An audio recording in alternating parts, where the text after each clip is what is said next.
Votre honneur! Mon système permet à Minecraft d'interagir avec le monde réel. C'est une révolution! Révolution? Ton système est tellement complexe à utiliser qu'il n'intéressera jamais personne. L'électronique souffre d'un véritable problème. Sa complexité d'accès. La quantité écrasante de connaissances nécessaires pour créer quoi que ce soit est si imposante que beaucoup abandonnent avant même d'avoir essayé. Alors, pour résoudre ce problème, j'ai essayé de concevoir un système simple, permettant à Minecraft de manipuler les circuits électroniques de la vraie vie. Est-ce que ça rendra l'électronique accessible à tous, ou est-ce que ça finira juste en un énorme échec? Les lois de l'électronique nous ramènent au tribunal pour donner un jugement. Parlons du problème principal, Minecraft.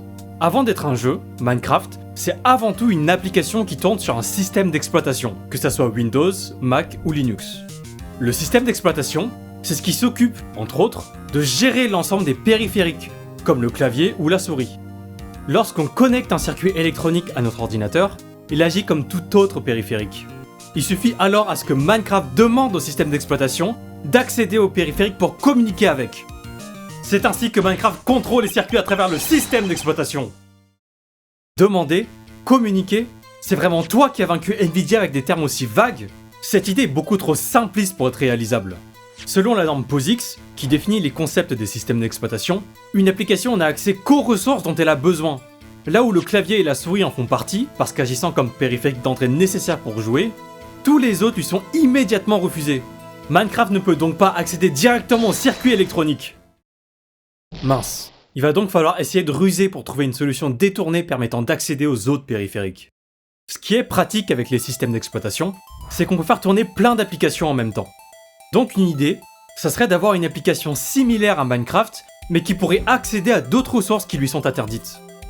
Tiens, ce serait pas le rôle d'un serveur Minecraft par hasard? C'est une fonctionnalité directement intégrée au jeu après tout, donc directement supportée. En tant qu'application différente de Minecraft, le serveur a accès à plein d'autres ressources, donc indirectement, Minecraft peut accéder à ces ressources. La définition POSIX est alors bien respectée. Le serveur peut accéder aux ressources pour contrôler les circuits électroniques. Plus de ressources, certes, mais quelles ressources sont disponibles? C'est ça qui nous intéresse vraiment. Avec un serveur Minecraft, on augmente indirectement les périphériques atteignables par le jeu, mais ça ne donne toujours pas accès à ceux qui sont nécessaires. Il faudrait peut-être expliquer comment est-ce que les appareils électroniques communiquent entre eux. Effectivement, et c'est même pas très compliqué en plus. Les appareils électroniques communiquent en morse, ou du moins en morse électronique, mais on va y revenir. Pour rappel, en morse, on décompose un mot en lettres, et l'on utilise la table de conversion morse. Par exemple, pour écrire le mot compta, on l'écrirait comme ça. Avec le morse électronique, c'est la même chose, à l'exception près qu'on utilise une table de conversion qui s'appelle l'ASCII. En faisant la traduction, compta s'écrit alors avec des 0 et des 1, c'est ce qu'on appelle le binaire. Ce qui est pratique avec cette écriture, c'est que ça se représente très facilement. Par exemple, dans Minecraft, on pourrait utiliser des torches de redstone. Mais ce qui nous intéresse vraiment, c'est qu'on peut transporter cette information avec de l'électricité en utilisant les tensions. Avec deux niveaux de tension, qu'on appelle tension basse et haute, on peut représenter les 0 et les 1 intuitivement. En envoyant ces tensions à intervalles réguliers, on peut alors faire communiquer des informations d'un système à l'autre. C'est ce qu'on appelle la communication série, et chaque système d'exploitation gère ça très bien. Donc, si une application est capable d'ouvrir un port de communication série, alors elle est capable de communiquer avec un circuit électronique. Merci pour l'explication, mais tu viens tout juste de tomber dans mon piège. Le serveur Minecraft est une application, et, selon les normes POSIX, n'a accès qu'aux ressources dont elle a besoin pour fonctionner. Ici, seul le réseau lui est accessible, mais c'est absolument pas ce qui nous intéresse. Mon affirmation est encore plus valable. Parce que le serveur n'a pas accès au port série, Minecraft ne peut pas contrôler les circuits électroniques. Ah, j'ai l'impression que ça va être bien plus difficile que prévu finalement. Bon, depuis tout à l'heure, on parle de serveur comme une application quelconque qui tourne sur un système d'exploitation. Mais un serveur Minecraft, c'est un peu spécial, alors parlons-en. Un serveur Minecraft, c'est une application codée en langage Java, et la plupart sont basées sur une architecture appelée Bukkit. Même si ça nous expose beaucoup de fonctionnalités pour créer et modifier un monde, aucune trace d'un port série. Il va falloir trouver un moyen de l'ajouter. Java, c'est un langage qui est très modulable, c'est-à-dire que comme Minecraft, on peut y ajouter des extensions qu'on appelle modules.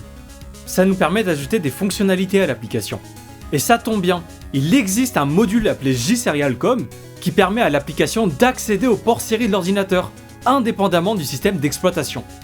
On peut alors coder une extension au serveur Minecraft capable de lister l'ensemble des ports série disponibles. En programmant une commande qu'on va appeler list serial port et en l'utilisant, on a alors l'ensemble des ports série disponibles dans Minecraft. Les ports série sont devenus accessibles. Quoi ? Mais l'exposition des ports série n'est qu'une condition nécessaire. Elle est très loin d'être suffisante. L'application Minecraft a accès aux ports série de la machine, mais pour l'instant elle n'en fait rien du tout à part les afficher à l'écran. Comment veux-tu envoyer et recevoir des informations sur ce port série sans modifier fondamentalement les règles du jeu ? Alors, je l'ai mentionné tout à l'heure, mais le serveur Minecraft tourne grâce à une architecture Bukkit qui expose énormément de fonctionnalités répertoriées. L'une d'entre elles en particulier va nous permettre justement de modifier légèrement les règles du jeu pour écrire sur le port série. L'écoute d'un événement redstone. Un événement redstone, c'est lorsqu'un bloc quelconque passe de l'état éteint à allumé ou inversement. Ça peut provenir de n'importe quoi, comme un interrupteur qui change d'état. Lorsqu'on dit qu'on écoute un événement, on fait référence au fait d'exécuter une action lorsque l'événement se produit. Pour tester et pour comprendre comment ça marche, on va créer un écouteur très simple. Si un événement redstone se produit, alors on affiche un message dans la console. On va alors simplement faire un tout petit morceau de code pour essayer, qui affiche un message lorsqu'un événement redstone se produit. On essaye. Et ça marche! Il est alors possible d'interagir avec les ports série. Mais à l'heure actuelle, c'est inutilisable ton machin. À chaque fois que tu poses une torche redstone ou que tu places un bloc de redstone, ça provoquera l'événement. Alors effectivement, ça marche un peu trop bien. Il va falloir qu'on filtre les blocs qui nous intéressent, comme par exemple avec un filtre à levier. Puisque les événements nous indiquent aussi quels sont les blocs qui sont concernés, on peut alors ajouter une toute petite condition pour filtrer ce qui nous intéresse. On réessaye alors encore une fois, et tout marche comme prévu. Seuls les interrupteurs activent l'événement en question. Maintenant que la partie logique est présente, il ne reste plus qu'à manipuler le port série. On utilise alors le module JSerialCom qu'on a présenté précédemment, et ça va nous permettre de manipuler et d'ouvrir les ports série.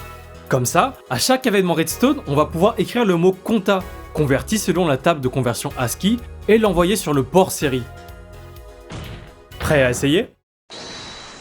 Comment est-ce que tu comptes prouver que le port série fonctionne correctement ? T'as aucun récepteur de port série qui montre en temps réel le message envoyé, non ? Bah, si en réalité. Comme je l'ai mentionné plus tôt, le port série envoie des 1 et des 0 qui sont représentés par des niveaux de tension. Et les niveaux de tension, ça se mesure avec un outil bien précis, un oscilloscope. Ça permet de voir en temps réel les niveaux de tension mesurés. Et donc, c'est très simple. Si on observe un changement de tension au moment où l'interrupteur de Minecraft est activé, alors il fera aucun doute qu'on puisse contrôler le port série directement depuis le jeu. Alors, prêt à essayer ? Je connecte un câble série externe à mon ordinateur, et j'y connecte aussi mon oscilloscope pour voir ce qui se passe. En appuyant sur l'interrupteur, le message est bien transmis. Minecraft est capable d'utiliser une communication série. Non-sens ! Une communication série à elle seule ne sert à rien. Il faut bien un système avec lequel communiquer. Minecraft ne peut toujours pas contrôler le monde sans ça. Ce qui est sympathique de vivre dans notre époque, c'est que les cartes type Arduino existent. Déjà vendues par millions dans le monde, ces cartes permettent de construire tout et n'importe quoi grâce à leurs entrées et sorties faciles d'accès. Mais ce qui nous intéresse surtout, c'est qu'ils embarquent tous un port série avec lequel on peut communiquer. Il suffit alors de programmer cette carte pour que quand elle reçoit un message série, elle allume une lampe. Alors, pas de temps à perdre, on va utiliser l'Arduino IDE pour programmer facilement la carte. On programme l'Arduino de manière à ce que quand il reçoit le mot compta sur le port série, il allume cette LED. Après l'avoir programmé, l'heure est venue de tester.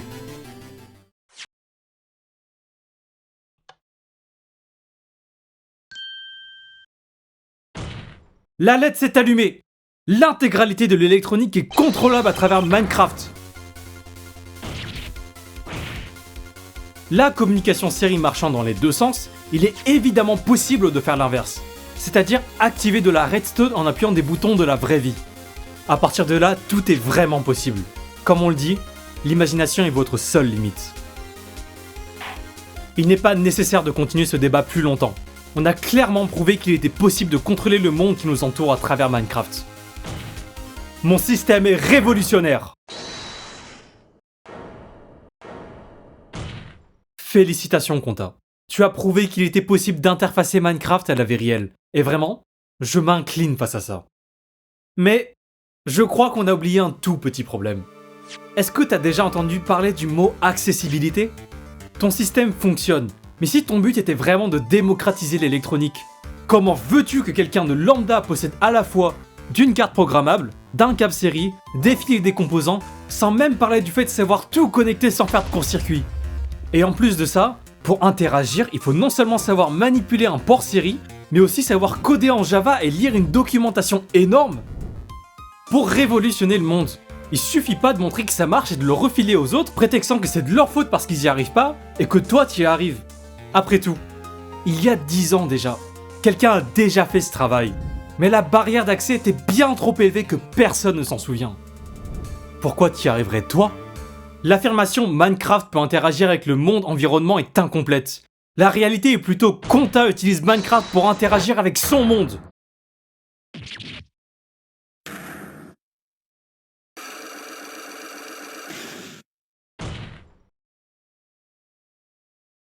Tes efforts sont bien évidemment appréciés, et ton idée avait réellement un potentiel énorme.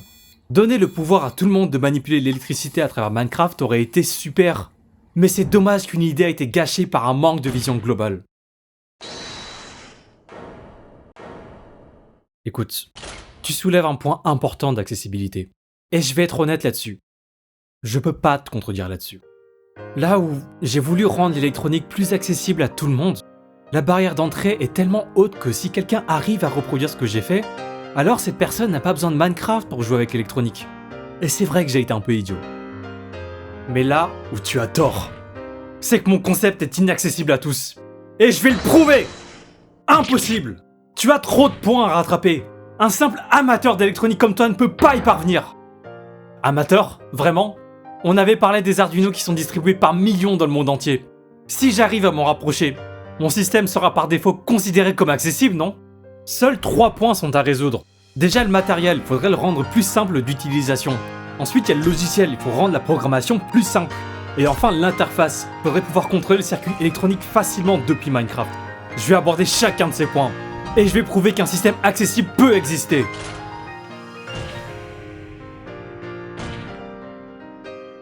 Alors, parlons du matériel. Et le plus gros problème, c'est évidemment qu'il y a trop de composants à avoir pour faire marcher le système. Mais tout ça vient d'un seul et unique facteur. La carte de programmation Arduino. Puisqu'elle possède uniquement un seul port série, on est obligé de connecter un second port série pour ouvrir une seconde communication vers le serveur Minecraft. Alors même si utiliser un seul port série est théoriquement faisable, c'est irréalisable en pratique parce que ça forcerait à fermer et rouvrir le port à chaque programmation, ce qui est pénible. Alors au lieu d'utiliser un Arduino, on pourrait alors juste créer un circuit similaire qui possède les mêmes capacités, mais qui ouvrirait 2 ports série au lieu d'un, et le problème serait facilement résolu. Résolu? Et créer un circuit avec plusieurs puces qui doivent communiquer ensemble, c'est 100 fois plus compliqué qu'avant. C'était à la limite du possible déjà, mais là c'est juste inimaginable pour un débutant, non? Quand tu utilises un téléphone, est-ce que c'est à toi de le créer? Non, tu te contentes simplement de le brancher et de l'utiliser. Pas besoin de savoir souder des puces microscopiques pour le faire marcher. Ça c'est le travail de la personne qui conçoit le téléphone. On va faire pareil ici. On va concevoir notre propre carte électronique 100% compatible Arduino, tout en améliorant le design pour le rendre utilisable avec Minecraft. On va faire 3 changements principaux. Déjà de 1, son port USB est vieillissant. On va le remplacer par un port USB-C qui est beaucoup plus universel de nos jours. Ça le rendra plus facilement utilisable. Ce port USB va nous permettre de communiquer avec le prochain élément qui est l'adaptateur série Arduino. Cette carte utilise une puce qui est la CH340, qui est relativement peu chère et facile à utiliser. Mais le problème c'est qu'elle utilise qu'un seul port série. On a vu dans l'idéal on en voudrait 2. Mais avoir 2 puces c'est un peu compliqué à utiliser. Ça serait plus simple si on n'avait qu'une seule qui exposerait 2 ports série. Et c'est exactement ce qu'en fait une autre, la FT2232. Cette puce a le désavantage d'être beaucoup plus complexe à utiliser et d'être plus chère. Mais elle fait ce qu'on veut, elle expose 2 ports série, ce qui sera primordial dans notre design. Le dernier élément qu'on va changer dans la carte, c'est la Temega 328P, c'est-à-dire le cerveau de l'Arduino. Pour des raisons assez similaires à l'autre puce, on va la remplacer par un modèle similaire qui expose 2 ports série. Notre carte finale a alors 3 changements principaux. Maintenant que c'est décidé, il reste plus qu'à faire. On trace le schéma électrique le plus proprement possible, on dessine la carte sur 2 couches pour simplifier la fabrication, pour finalement demander à un fabricant de cartes de la fabriquer pour nous. Ici j'utilise JLC-PCB pour ces prix très abordables, et après commande et un peu d'attente, les cartes électroniques arrivent assez vite et on va les déballer. Alors elles ressemblent beaucoup à un Arduino, du coup ce qu'on va faire c'est qu'on va tester sa compatibilité avec l'Arduino IDE. On essaie de programmer quelque chose comme le classique clignotement de diode avec, et ça marche. Les cartes Arduino sont vendues par millions dans le monde, à tel point que certains collèges français l'utilisent pour enseigner l'électronique, prouvant alors son accessibilité à tous. Ma carte par design étant 100% compatible avec un Arduino classique, elle peut le remplacer sans aucun souci, prouvant son accessibilité à tous. Le matériel ne pose alors plus aucune limitation d'accès. Mais ne perdons pas trop de temps ici, on a d'autres problèmes à régler. Le problème du plugin en Java, c'est que le seul message qu'il est capable d'envoyer pour l'instant, c'est le mot compta. Franchement, pas très pratique. À l'heure actuelle, si on veut envoyer d'autres messages, il faut à chaque fois recoder le plugin pour déclencher un nouvel événement. Il faudrait dans Minecraft un système qui permette aux joueurs d'envoyer des événements personnalisables. Rajouter un bloc personnalisé pour ton plugin du coup ? Bah ça tombe mal. Les plugins Bukkit ne permettent que de modifier les règles mais en aucun cas d'ajouter des éléments en jeu. Ou alors, tu utilises des commandes blocs ? C'est pas très utilisable en survie. C'est pas super pour l'accessibilité, non ? Mais pourquoi ajouter un élément quand il existe déjà ? On a vu précédemment qu'il était possible de détecter quel type de bloc provoque l'événement de redstone. Mais en soi, rien n'empêche de regarder les blocs qui se trouvent autour de lui. Comme par exemple un panneau. Ce qui est pratique avec les panneaux, c'est que le joueur peut écrire ce qu'il veut dessus. Comme par exemple le mot qu'il souhaite envoyer ou recevoir. En fonction de si le panneau est défini en tant qu'entrée ou sortie, il pourrait détecter l'état de la torche de redstone et soit envoyer, soit recevoir le nom marqué sur le panneau. On va l'utiliser à la place du filtre à levier de tout à l'heure. De cette manière, quelle que soit la manière dont un événement redstone est provoqué, il n'enverra un signal que s'il existe un panneau avec les bonnes informations dessus. En ajoutant cette extension au plugin, on va alors tester si ça marche correctement. Et pour ça, on va utiliser ce qu'on appelle un analyseur logique. C'est la même chose qu'un oscilloscope, mais il détecte les messages série. En plaçant deux panneaux avec les mots compta A et compta 2, on va les activer en même temps et voir si l'analyseur logique arrive à décoder les mots. En appuyant sur l'interrupteur, on voit bien que les mots sont apparus sur le port série. Puisque l'utilisateur est capable d'envoyer ses propres messages au sein du jeu, savoir programmer en Java n'est alors plus nécessaire. Compta. Tu fais une grave erreur d'interprétation d'accessibilité ici. La révolution Arduino que tu sembles prendre tant comme modèle est une révolution perçue comme étant une révolution électronique, mais en réalité c'est une révolution logicielle, puisqu'elle permet à n'importe qui d'utiliser une carte électronique en ne connaissant rien à la programmation. En à peine 10 lignes de code, il est possible de faire fonctionner n'importe quoi. Ta carte a beau être fonctionnelle et compatible avec la suite Arduino, ça ne change rien au fait que l'utilisateur doit comprendre comment recevoir et envoyer des données sur le port série, ce qui est complexe à mettre en place. Toi-même sur ton code, il te faut au moins 50 lignes pour y arriver. Comment veux-tu qu'un débutant y arrive ? Je vais te dire, la réponse elle est dans la question. Si Arduino était une révolution logicielle, alors il me suffit à moi aussi d'ajouter le support de ma carte dans une librairie logicielle pour la rendre accessible à tous. Et encore une fois, rien ne m'empêche de le faire. Arduino communique avec le monde grâce à ses fonctions faciles à comprendre, que sont les lectures et les écritures. Avec ça, on peut contrôler tout ce qu'on veut. Il me suffit alors de créer une révolution similaire, sauf qu'à la place de communiquer avec le monde, on communique avec Minecraft en plus du monde. La seule chose à faire, c'est d'implémenter ces deux fonctions faciles à utiliser. D'abord, la fonction lecture. Pour rappel, on utilise un panneau sur lequel est marqué un nom qui, lors d'un événement redstone, envoie ce message via une communication série. La fonction lecture va nous permettre de décoder ce message facilement en une seule ligne et de lire l'état du bloc pour y réagir. Ensuite, une fonction écriture qui fait l'inverse, c'est-à-dire en indiquant le nom du panneau et sa valeur, cette fonction va convertir ce contenu en message série l'envoyant en plugin Minecraft. On peut alors allumer ou éteindre une torche de redstone en dessous d'une pancarte. Il n'y a aucune nécessité de savoir manipuler un port série. L'utilisation est absolument similaire à celle d'un Arduino. L'accessibilité est exactement la même. De ce fait, il n'y a aucunement besoin d'avoir des connaissances poussées en programmation pour communiquer avec Minecraft.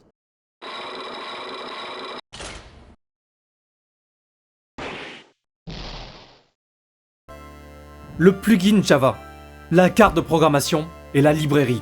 Le tout forme un écosystème qui, pris dans son ensemble, permet à n'importe qui de contrôler n'importe quoi de la vraie vie depuis Minecraft. Cet écosystème possède un nom, le Contaros. Bien qu'encore peu mature, il a prouvé son accessibilité à tous, et donc, l'affirmation que seul Conta est capable d'utiliser Minecraft pour interagir le monde contredit son existence. Ce procès touche alors à sa fin.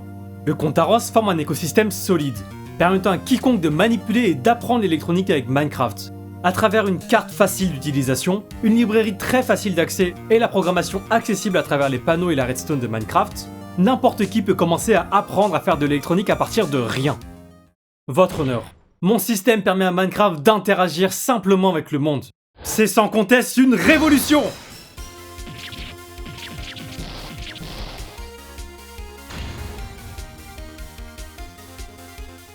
Bon, il reste bien évidemment un certain nombre d'améliorations qu'on pourrait faire sur chacun des composants, mais l'essentiel est déjà présent.